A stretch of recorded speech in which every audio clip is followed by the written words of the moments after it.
Well, hello there, and welcome back to another mod overview. This time we're going to Westeros. Now, the reason that it's on a dark screen is I don't know this. It isn't a complete game, but one of the things that you can do on this is it turns Medieval 2 Total War into the Westeros that we know and love from the Ice and Fire series and the Game of Thrones books and TV shows. The main campaign is absolutely massive. You have Essos down here. You have 3, 5, 10, 15, 22 playable factions. You could even be the others, the undead, all the way up here. The wildlings to the Night's Watch, if you fancy a real difficult game. All the way to the houses that you know and love. We've got House Frey. Don't know why they're on it. They're not one of the major houses. House Lannister, Tully, the Gardeners. This is all set during Aegon's conquest. That's why you've got the Targaryens down here. And you've got the small holdings. He's just about to land on King's Landing. But what I wanted to show you about this is really the other campaigns. So, the one which I think that most people will play is either Robert's Rebellion or the War of the Five Kings. We'll go for the War of the Five Kings. And you can see we've already had a couple of changes. So House Hua is no longer there, and they've been replaced by the Clownlands and Good King Joffrey. You've also got Daenerys Targaryens now knocking around somewhere over here. I'm going to go her just to see if you end up with dragons on this one as well. So, you've also got, you've got Aegon, who's suspiciously in the books. We don't know if he's a Blackfire yet or not. But we'll have a look at the map and then we'll go through the types of things that you can do. But just to go back to the different campaigns that you've got the Blackfire Rebellions. You've got, and each of the books is a different starting point. In fact, let's go for the Winter. That would be... No, let's show you the War of the Five Kings. Let's do that. So we'll go Daenerys just to see if... So, here we stand. Yeah, see, copyright. So I can only show you that much of it. That's the dragons in the dragon pit during the end of the Dance of Dragons. All of the title screens, all of the music, all of the voices are all scripted and character accurate from the TV show, so that's another boon to it. It is a incredibly fun mod. If you like Game of Thrones, if you like the world of Westeros, then this very well might be the mod for you. As always, I'll put the mod in the description, the link to ModDB in the description. It's a really easy install.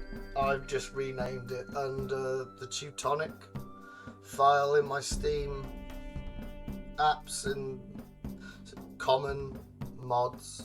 You know how to do it by now. So you'll turn that on. So what I'm going to do really quickly is I'm just going to turn it 1 turn. That's because if there are dragons, they then they get generated. So it'll make sense in a second. Also, by pushing the end turn once, you get knowledge of where all the cities are. So you get people like Jorah Mormont. With honor, sire. It broke my heart. Exactly. It broke his heart. So where is our wonderful Daenerys? There you are. So she does. She gets Drogon, Rhaegal, and Viserion. Now there are some issues. They don't have an icon, but they are amazing. They're like portable.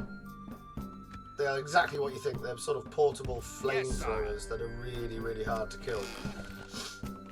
And they're free from memory. Your will, sire. If we do that. Upkeep 2 for each of them. And you can see that Drogon, has higher stats than the other two because he's the largest dragon. So Rhaegal's the weakest, then it's Viserion, and then you got Drogon at the top. But anyway, let's get on to what you can do. So that's just to show you that you do get dragons on this. The dragons, let's be honest, it's medieval too, so they're not fantastic by any stretch of the imagination, but they are cool. I did a campaign in the Dance of Dragons where I basically took King's Landing on episode 1 and had to stop. So I would recommend not doing one with the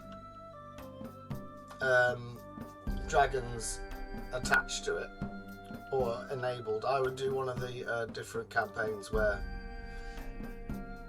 the dragons have already been extinct. That would be my recommendation. But just to give you a tour, we've got King's Landing down in the south. Here we are with a fantastic little strategy model here. All of the settlements, the majority of the well-known ones, so King's Landing, Harrenhal, River Run, Castamere, no it's not Castamere, it's going to be Castle Rock. They're all custom battle settlements, as well as Moat Cailin, going all the way up to the Wall. Castle Black's a particular one as well. And then sort of, I've never fought up here, I've never got that far, but this function is really good. So you play your campaign, it lasts for bloody ages, 2,407 turns, but by the time that you've finished doing whatever you're doing, the walkers and the whites will have breached the wall. So if you're going to play a nice little campaign where you're going to be robbed down here, this is literally the start of the War of the Five Kings. And if you're going to do that, you can then, once you've completed your conquest, you'll then have the problem of the White Walkers taking the north,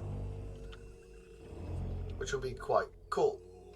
You've got all of the recruitment works slightly differently, that each region produces their own men. So White Harbour and its vassals produce Manderley infantry, whereas the main Winterfell forces will come from their vassals. So people like the Umbers produce in Last Hearth. My enemies fear me. They will produce Umber troops. Likewise with the Grey, no, that's the Boltons. The Karstarks produce Karstark units. The Boltons produce their Bolton units, and they look just like they do in the Battle of the Bastards, so that's pretty cool. The Vale, again, you will have the Bloody Gate, the Gate of the Moon, and the Eyrie. These are all custom as well. It is a really good mod when you think about it, if you like it. The twins look just like that.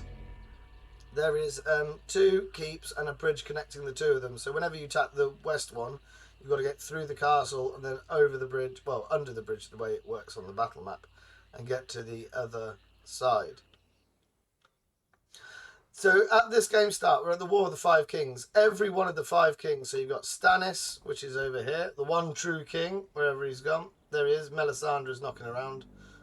I'm not someone Stannis, to be bothered. Renly, where's Renly gone? We'll find Renly for you. Got Loras Tyrell I am there. a warrior, not an emissary, my lord. Renly, Lord of There is Storm's healthy End. respect between us, my lord. You'll have Doran, Martell and Oberyn as well, knocking around somewhere down here.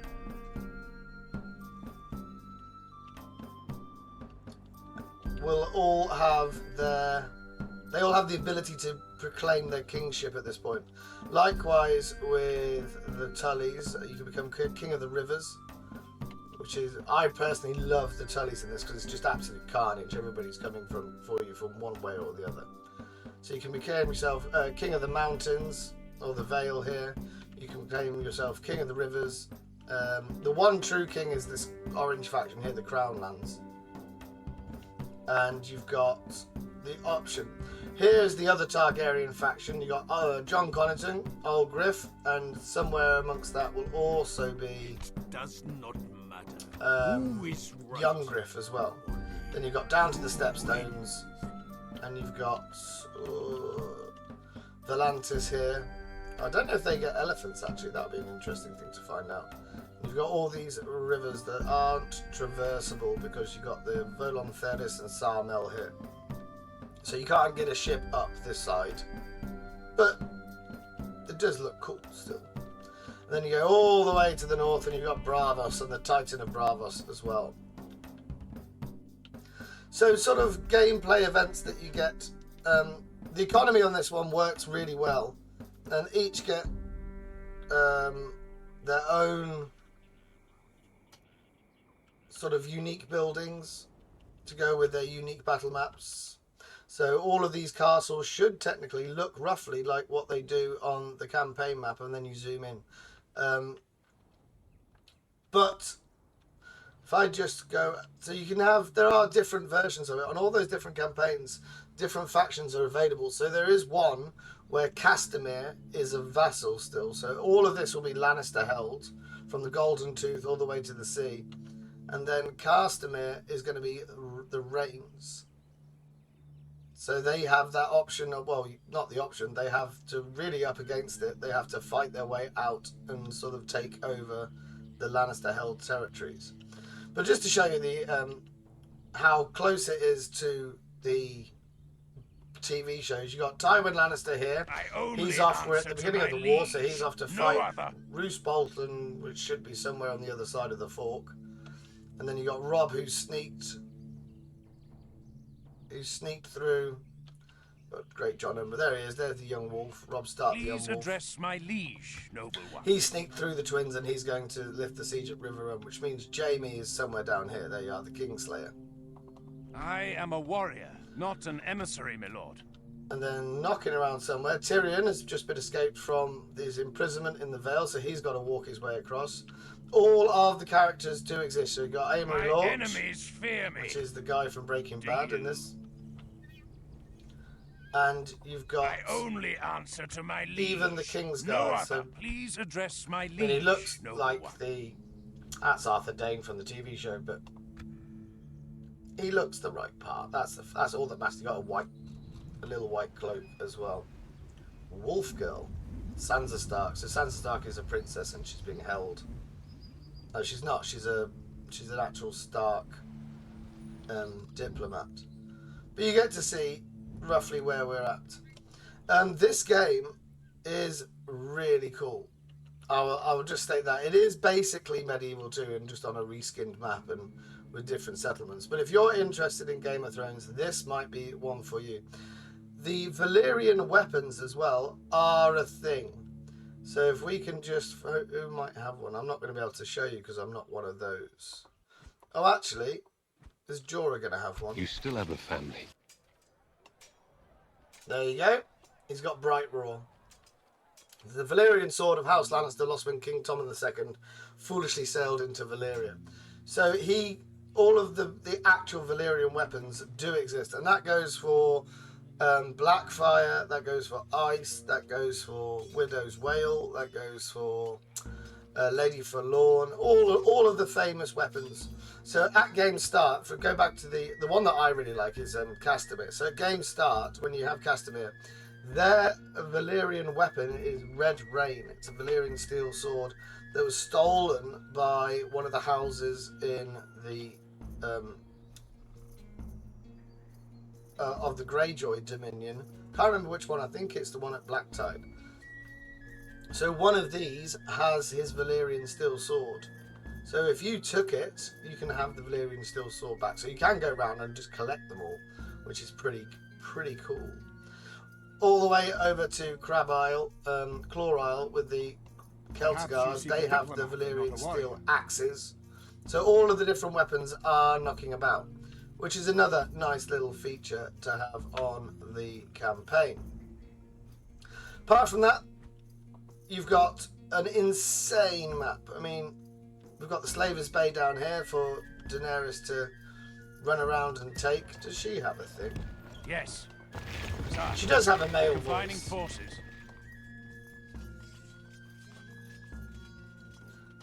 No, so she doesn't have any steel, Valyrian steel weapons at all. But you do have unique units, so she can only recruit sell swords and sell sword companies at this point. Whereas when she gets into Yunkai, she will be able to. Warrior, not a I diplomat. can't see, so that's annoying. She will be able to get unsullied. which is pretty nice. So you've got all the way down to, there you go, that's an unsullied troop, because it looks just like one. There you go. So you've got Astapor, Yunkai and Marine. So you've got Slaver's Bay here. You've got the Smoking Sea, which they've turned this sort of purpley reddish colour, which is pretty cool. So you could choose to rebuild... Of course I'm hungry.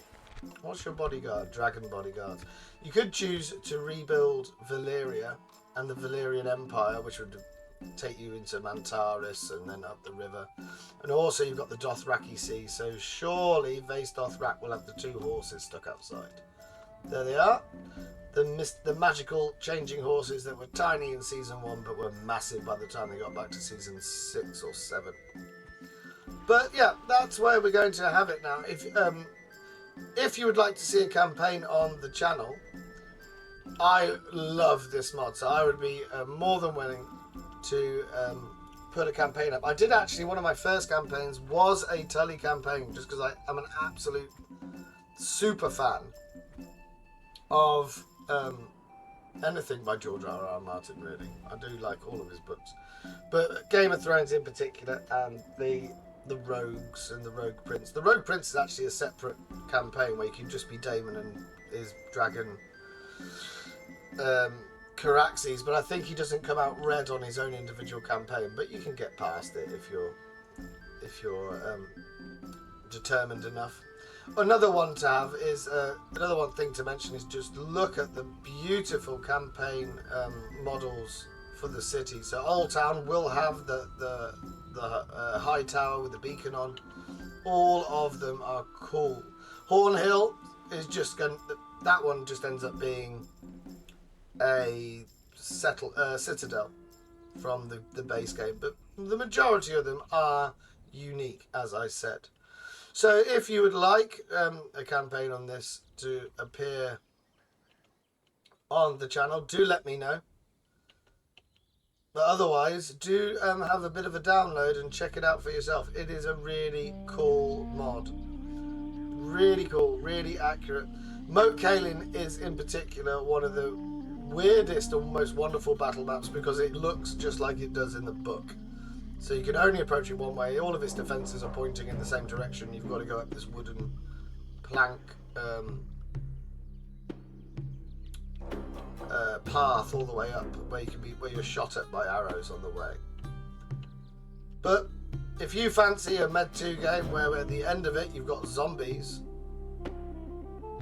as a Captain White, then you can take out, like I said at the start of the video, you take what you need, you conquer what are your victory conditions. So for here, there are no victory conditions, so it's just survive until the end, but that's a bloody long campaign. That's the only real... it says press F5 for victory conditions. No, nothing happens. Never mind. But, yeah, the description's in the link's in the description below. But do have a look at it. It is possibly, if you like Game of Thrones, I think it's this, and there is an Age of Heroes mod as well, where it's before anyone turns up. So all the houses have been broken up. So you have like House Mud, and you have the Blackwoods, and you have the Brackens, and they have all their individual ones. In fact, if I just show you some of whatever, we'll go on to whatever the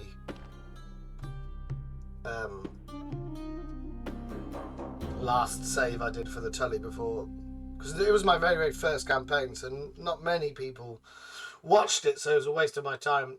But I still play it and thoroughly enjoy it.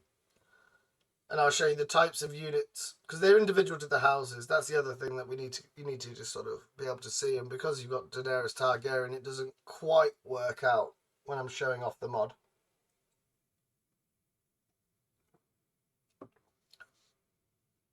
But I would definitely recommend this. I think it's something, because of the different campaigns on it. It's like 8 games in one go. And if you wanted to, you could play at the very end of the books, well, the ones that were produced. You could play the Winds of Winter and the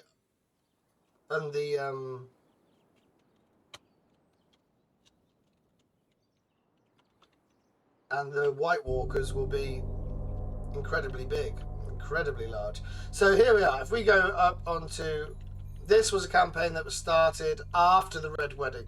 So River Run was crippled. It was just sort of River Run, Wayfarer's West, and Pink Maiden. But like just to highlight the different things. So you get your different houses. So House Blackwood, and you get all your different units here. So if we go on to the army, I've been able to produce Blackwood Pikemen, Blackwood Men-at-Arms. I've put all the Blackwoods in just because I like to be particular about it. Whereas if you go to the Mallisters, so the Blackwoods, if we just look at them, you've got Men-at-Arms, Spearmen, Pikemen, Longbows, Normal Bows, Blackwood Cavalry, and then because I'm the Tullys, my general is a Tully.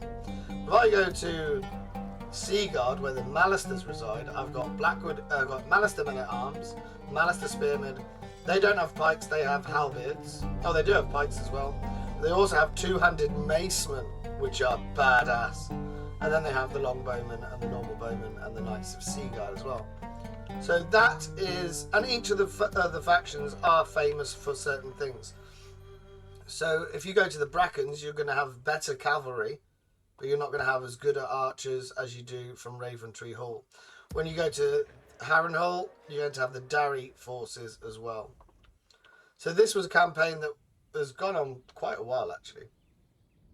So House Arryn has gone all the way down as the Reach, and the Dawn, the Prince of Dawn has gone all the way all the way up to the Silver Hill and the sort of bordering on Casterly Rock as well, whereas the Tyrells have been completely whomped.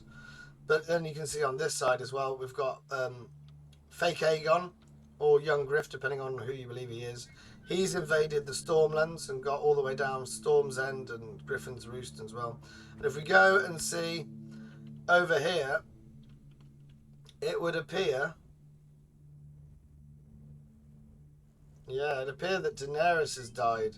So you've got all of these Dothraki forces that are, these are all of her Blood Riders from the book, Pono and Rhaegar and Hero as well. You got Victarion Greyjoy, he's come to rescue her, but that hasn't quite worked out for him. But I would recommend it. I would absolutely recommend it, especially when you think, again, Pink Maiden, so you got the Pipers. Who else we got? I can't remember. If we go all the way, do I have anything north? So if I go to Moat Cailin, I can recruit Stark infantry. So that's Stark Men-at-Arms, Stark Spears, Stark Pikes. They don't get the longbow for reasons best known to themselves. And heavy cavalry.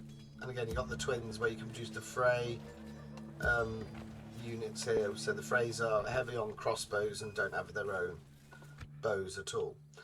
But if you would like to see a campaign restarted on this, I mean, one of the ones is there's the Conquest of Dawn. So you could go Dawn, and the whole of the Six Kingdoms are allied against you, and you have the Young Dragon and the Dragon Knight. Is it Aemon? Who sort of start here in the Prince's Pass, and they sort of, and you've got to defend against them straight away. But do let me know what you think about this mod. I think it's worthy of a mention. That's why I've included it on the mods that you've never heard of type playlist that I've been making recently. So do feel free to have a go. The map is massive. It is just when you start getting bored, just when you need a bit of a change up, the White Walkers will come. I mean, we've already got rid of the wildlings at this point, so they'll be there soon, because look, that's empty. Ruddy Hall's empty. The Frostfangs are empty. There's only sort of one unit in each of Whitetree and Hardhome.